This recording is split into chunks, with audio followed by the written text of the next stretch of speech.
2nd of January and I have come to Yugawara station, or Yugawara Onsen is where I'm heading to. It's been about a 2-hour, 10-minute train ride from Ueno station, and literally this is sort of like the limit of my day trips out of Tokyo. Whenever I want to go to day trip, I try to keep them to under 2.5 hours. So this has been pretty sweet. Leaving really early, well, leaving at around 9 a.m. got me here at just after 11 in the morning, which is pretty nice because it actually means that now I can explore, have some coffee, really in a nice chill way. And I've got a few things that I'm going to explain what I'm going to be doing here. So, yeah, let's go.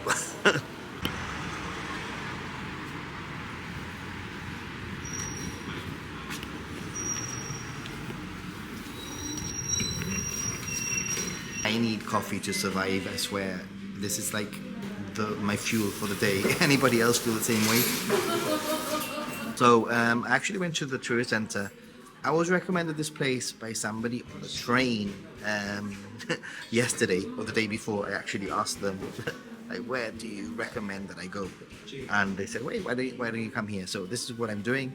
Went to the tourist center and I've actually plotted myself a little route of 4 or 5 things to do, including potentially 2 different onsen spots, day spots, which I'm really looking forward to soaking in because it's nice and cold, crispy cold today, if that makes any sense. It's quite important to ask what the bus schedule is like in these places, especially in national holidays. And I was very clearly told that there's a bus every 15 minutes on the hour and on the 15 minute and the half past. So that makes things really easy to calculate. I just need to make sure that I'm at the bus stop for the quarter past or half past, etc. So I'm going to work around that basically.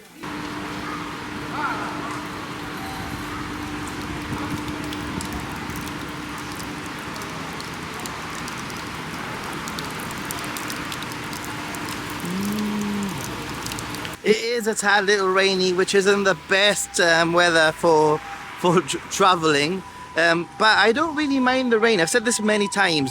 In a way, sometimes exploring certain areas in the rain will usually mean that there's less people, and sometimes even adds a little bit of extra atmosphere. So I'm gonna get myself an umbrella from the Konbini, just so that I'm not caught out, just in case it does rain any harder. This isn't too bad. To be honest, I probably don't need an umbrella.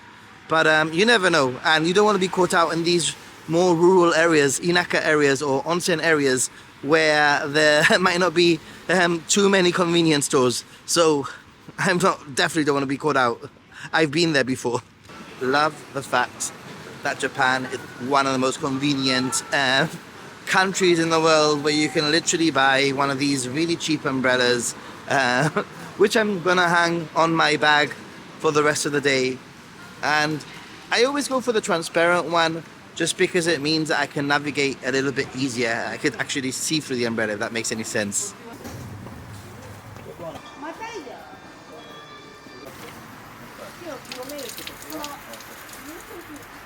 Actually, I really like coming to shrines and temples in the rain. I've said it so many videos, but there's something really special about being in a place like this in the rain. Totally recommend it. Obviously be prepared, have an umbrella, and wear the right clothing is what I have to say.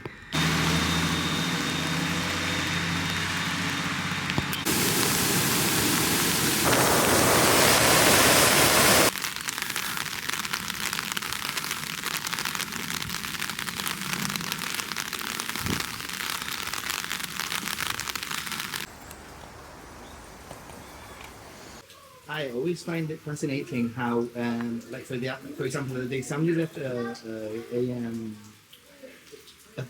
phone on the train, and it was just there. Nobody was touching it. Nobody was gonna touch it. Probably gonna be safe there on the train. Probably the guy will go back and find the phone on the seat of the train. However, it always fascinates me how they will steal an umbrella. Therefore, there are umbrella lockers, but they will likely not steal a phone. It's more likely that an umbrella is stolen, especially on a day like today where it's really raining. quite fascinating, right?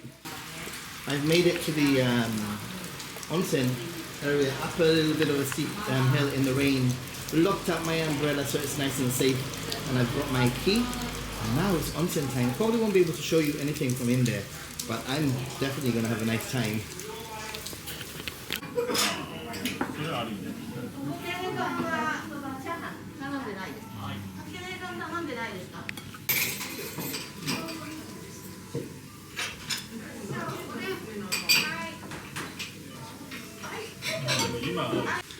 Well, that was exactly what I needed. A little bit of onsen. It was really beautiful. This is the public onsen, by the way, and I had some lunch. And now I'm actually considering going to Odawara out of the suggestion of one of my friends and viewer. Probably will stop off at Odawara on the way back to Tokyo. But still just a little bit more exploring to do in this area, now that it's not raining anyway.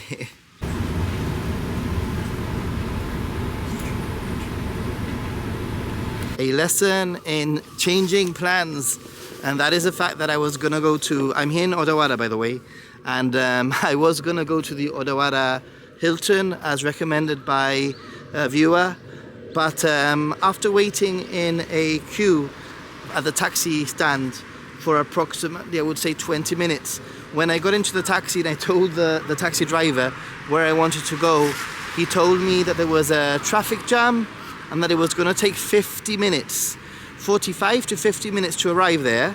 So I decided that there's no point in going all the way that way. I come to Japan plenty of times to be able to if I want to go there, to be able to do so. So I've decided that seize the moment, have no plans, and just see where things take me. So, where are things going to take me? To Odawara Castle, which is actually a castle I haven't been to. And that's exactly where I'm going to go now.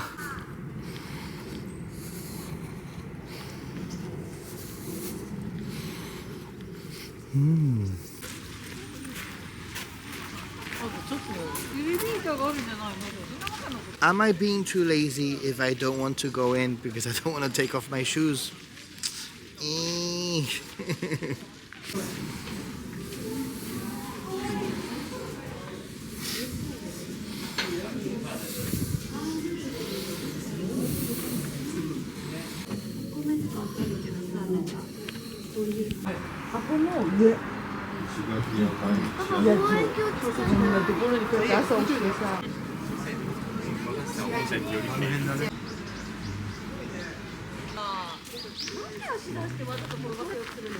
Okay, thoughts on the castle. It was a very quick trip, to be honest. I thought, you know, if I'm going to go inside, might as well go inside now that it's a little bit of a gloomy day. After all, just in case it was raining, etc. The castle for me felt very much underwhelming because it just felt like a very modern building inside, like a museum. However, I must say that the views from the top of the castle, again, this is something that castles in Japan generally has going for them, and that is the views, especially if there's a sort of like a platform where you can step outside and take photos and take the view, and the views up there were pretty darn good, I'm not gonna lie. So probably depending on how interested you are in history, etc., I will in the future, if I have to come back to take some footage on a bluer day, I'm just gonna go straight to the top and check out the view. Like I said, very beautiful castle, very pretty, picturesque castle, but there's something about going into a castle that feels modern inside, that sort of, you know, destroys the feeling of authenticity. I'm sure it is probably been rebuilt many times over the hundreds of years that it stood here. However, there are some other castles that are very much still authentic inside and very old, where you have to take off your shoes, which I didn't have to. Yes, that's a bonus, by the way. Where you have to take off your shoes, you walk on the original wooden, cold floors, and there's something about walking around an old building that just brings everything to life, you know? And this doesn't have that, in my opinion. Now, if that was a blue sky, yeah?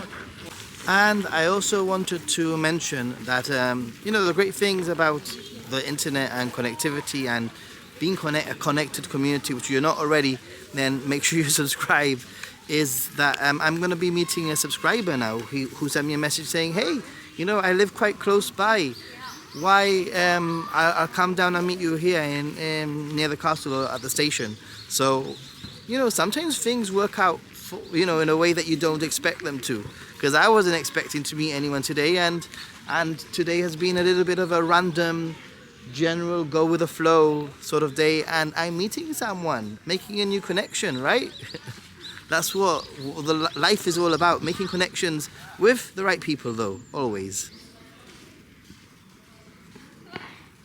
Hey, so random, the randomness of the day, and I believe in fate, is that met a subscriber, Erin, here. Matahari. And we've just hung out here having a little bit of a coffee, and basically it's great to make connections. Always open yourself up to human interaction and meeting people. The most important thing in the world. What brings you to Japan? Well, I'm the third generation of my family to live here, and after COVID-19, my parents had both passed away quickly and unexpectedly, and it was my dream to return to where I grew up as a child. And like Nathan said, through good friends and knowing right people, I was able to meet a wonderful husband and move to Japan and live my dream here. And she found my channel through the COVID days, the original, the OG viewers here. I'm an OG. Without Nathan's lifeline of checking the Ministry of Foreign Affairs, I don't know what I would have done. It was a daily ritual, my coffee and Ninja Monkey. You saved me, Nathan. Nah. But I'm glad I was able to help and at least give it a little bit of peace of mind, you know, ultimately. Japan is open, guys. Come to Japan. Come to Japan. Well, guys, it's been a really fun day, but the fun has to end because I am so tired. I am ready to just chill in my hotel room and in the onsen, the public bath of the hotel, because I am exhausted. Well, I wouldn't say exhausted, but you know, ready to rest up, basically. It's been an interesting day. I did really nice onsen, checked out 2 areas that I hadn't really visited before, went to a castle, and even met a subscriber, a new friend.